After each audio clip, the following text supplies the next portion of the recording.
Girlfriend নাই কার কার হাত তোল। সব মিছা কথা কইতেছে, কিন্তু সবগুলোর একটা করে আস। যারা পর্নোগ্রাফি দেখে নিজের চোখটারে শেষ করেছে, জাহান্নামের আগুনের খুন্তি দিয়ে চোখগুলারে ছিদ্র করা হবে। পর্নোগ্রাফির সমস্যা আমাদের আছে না নাই? কথা বলেন। যারা সুইসাইড করেছে, আত্মহত্যা করেছে, বিশ্বনবী বললেন মান কাতালা নাফসাহু বিশাইইন উযযিবা বিহি ইয়াউমাল কিয়ামা, যে ব্যক্তি কোনো জিনিস দিয়ে নিজেকে শেষ করেছে, কিয়ামতের দিন ওইটাই হবে তার শাস্তি। অনেক মেয়েরা পরীক্ষায় ফেল করার কারণে গলার মধ্যে ওড়না পেঁচিয়ে আত্মহত্যা করে, আছে না নাই? বয়ফ্রেন্ড গালি দিছে, রাগের চোটে আত্মহত্যা, আছে না নাই? এই সুজানগরে অবশ্য বয়ফ্রেন্ড গার্লফ্রেন্ড ঢুকে নাই, আছে আছে। তোমাদেরও কি গার্লফ্রেন্ড আছে? গার্লফ্রেন্ড নাই কার কার হাত তোল।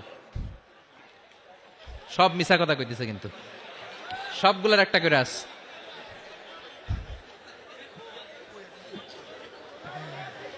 মাশাআল্লাহ, আল্লাহ এগুলো থেকে তুমি আমাদেরকে বাঁচাও।